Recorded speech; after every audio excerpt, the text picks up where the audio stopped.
deal with any adversarial actions as they might unfold.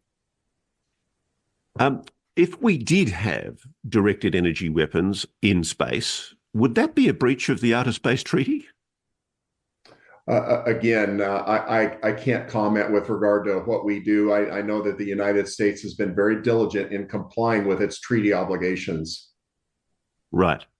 So one of the other things that when I was doing my research was pointed out to me, there was some indignance from commentators that there might be a position taken by the US that it's wrong for nations to test anti-satellite weaponry, because the grim reality, isn't it, is that if we do end up having a nuclear confrontation, a thermonuclear war, isn't the most easy way of knocking out a potential adversary's ICBMs to use an electromagnetic pulse weapon in orbit? And hasn't the US tested such a weapon right back to the 1950s, eventuating in the Starfish Prime tests that took place out of Johnson Atoll in the 1960s? Well, again, Ross, with regard to U.S. compliance with its own treaties, I think we have a superb record. I wasn't even born in the 1950s, so going back that far. But I would tell you that the U.S. takes its treaty obligations very seriously and has promoted the peaceful use of space for decades. And it's a responsibility of all spacefaring nations to do the same. But can I just...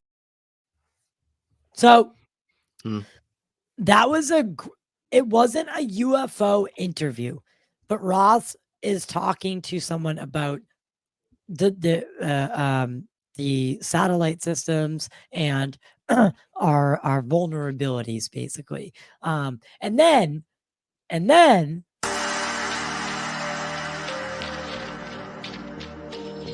You're correct. These are very covert weapons, aren't they? That's correct. Entry or exit mode. How they're designed is to make the target feel like they're crazy, like they're imaginary. And you guys also said that these attacks are happening right here in this city. Is that correct? I mean, there have been some that have gone public with respect to Washington, D.C. I think it was Mr. Grozev said you spoke to a Russian agent who said that they believe that Americans are using the same weapons on them. Is that correct? That is correct. Might that have something to do with part of the CIA's motive to cover up the existence of this tech and these weapons? That is a very logical possibility. This is days ago, by the way. Someone yields. Admitting. Thank you, Mr. Chairman, and thank you to our witnesses for being here. Mr. Grozev, I want to follow up a little bit on the interactions you've had with Russian intelligence about these AHIs. And Mr. Zaid, I want to ask, this is a hypothetical, but I'm trying to understand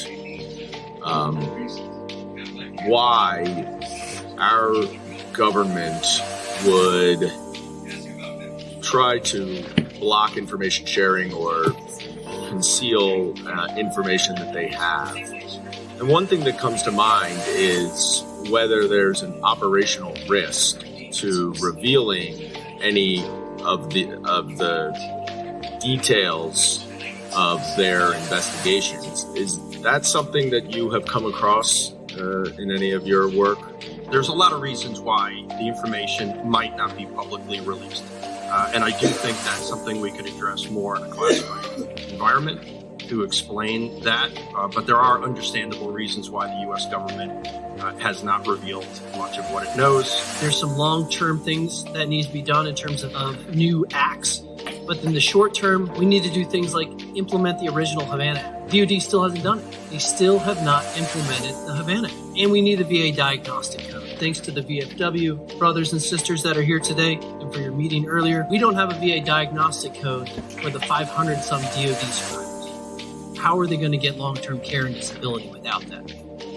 Well, I hope this issue you see in a room that is often contentious, explosive, volcanic, that you've got members on both sides who first honor and salute the victims and want to do everything we can to make sure that they're made whole, and if they can return.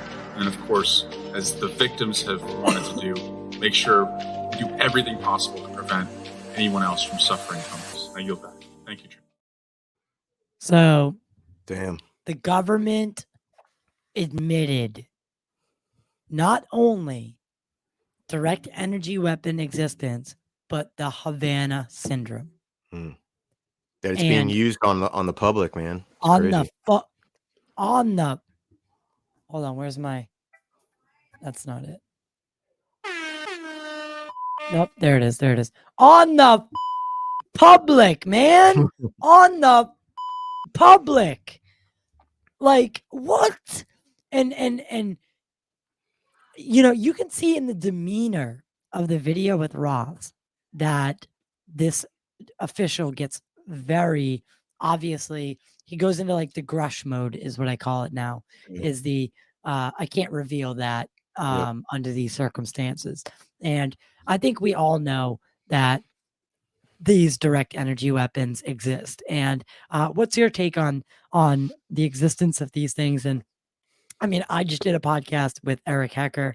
I know he's a very controversial figure in the community, but I felt the need to at least give him his time to speak. So, what do you think about directed energy weapons, the use of them, and you know, now this admittance that they exist?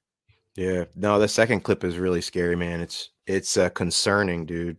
Especially So going forward. at one point he says, "There's no entry or exit wound. The target is made to feel like they're going crazy." And that's done remotely. You don't even have to be in the same room. Yeah. You know, the capabilities that they're talking about, they're not supposed to exist. Yeah. To the public. The public would have no idea such things exist, and what capabilities that the implications that such technology, the keys that it could hold. So, what are your thoughts on the direct energy weapons? Well, with the Ross Coulthart clip, it makes me think about a lot about the evolvement of the interactions that physical UFOs and extraterrestrials have taken with us as our technology and our weapons develop.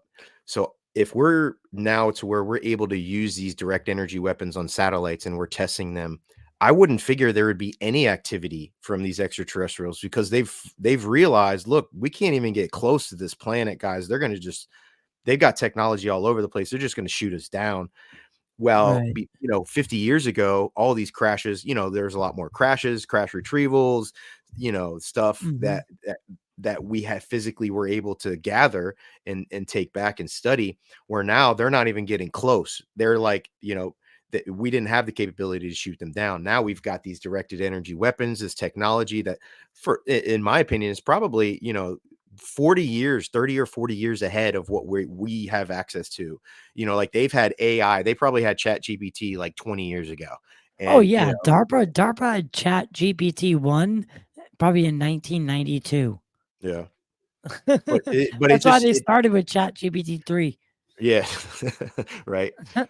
So I just think about our development technologically and how it affects now non-human intelligence, extraterrestrials, whatever's out there in interacting with us. Now they see that like we're actually really a threat. Like we have the ability to like take them down, it kind of affect their ships or whatever their technology is. And so that might be a reason, if you look at the lack of data and evidence that we've had from AARO, and Kirkpatrick's like, oh, there's no ETs. Well, that might be part of the reason why, is they're just not physically flying around anymore, because they can't. They'll get shot down. Right.